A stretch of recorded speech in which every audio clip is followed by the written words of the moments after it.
Pozdrav, ja sam Irena Avramović, logoped i Martemeo praktičar. Danas se družim sa jednim drugarom koji mi je ovde nacrtao kampovanje, je li tako? Da. I gde si otišao na kampovanje? Pa u šumu. U šumu je otišao na kampovanje. I reci mi, šta je tebi potrebno kada ideš na kampovanje? Šta si poneo? Telefon, u slučaju opasnosti i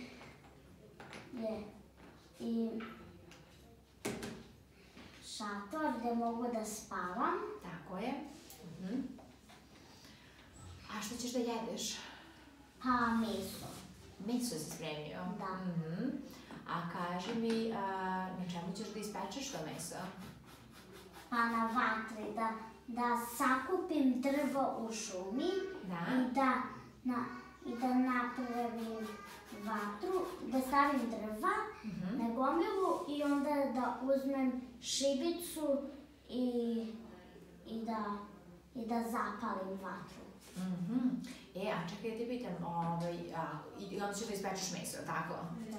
A šta ćeš da radiš ako vatra počne da gori puno i da u šumi si, to je opasno, mogu da se zapale druga stabla? Može da nastane požar? Da zovem vatrogasce. Moj drugi i ja smo ovde sada radili jednu vežbu gde je on napravio svoj crtež, a onda smo o tom crtežu razgovarali i diskutovali.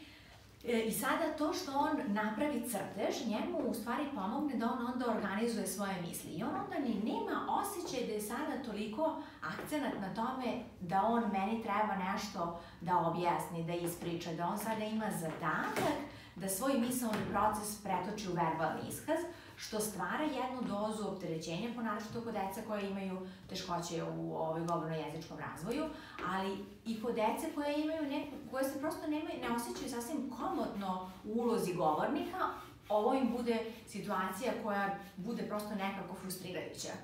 A onda u ovoj varijanti gde mi damo zadatak da sada napravimo crtež gde se on zabavlja, crta kredama, njemu je to sada potpuno komotno i opušteno, a onda usput komentarišemo taj crtež, bez obzira na to što ja sada dajem složena pitanja koja idu sa tim gde mu zadama. Dala sam ti da poneseš živo meso na kampovanje, kako ćeš ti sada da ga spremiš? Pa sad treba da se priseti da može da zapali vatru pa da ga tako ispeče. Pa prvo smo tu išli, poneću šporet, pa ne možeš šporet, on je težak, pa stavit ću na sunce, pa na suncu možeš da ugreš, ali ne možeš baš da ispečeš, pa prosto sad tu imaju razne varijacije koje su vrlo složene i logičke i na puno nivoa su kompleksne, ali on u ovom ambijentu njih potpuno odrađuje sa lakoćom i vodi računa o svim finesama jezičkim koje je radio. Tako da preporučujem to kao vrstu vežbe, dakle da vežba ne mora uvek da izgleda kao vežba, da bi vežba bila.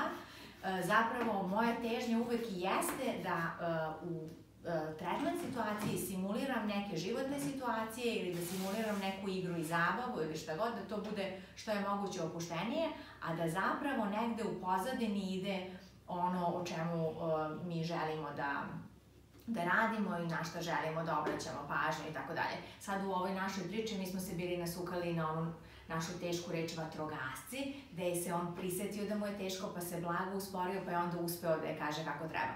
Dakle, u ovom našem delu je bilo sadržano puno toga što smo mi do sada provežbavali, a ovo je sada jedan onako finiš gde je to poprilično doterano na svoje i sad možemo da uživamo i da se hvalimo kako smo uspešni. Je li tako?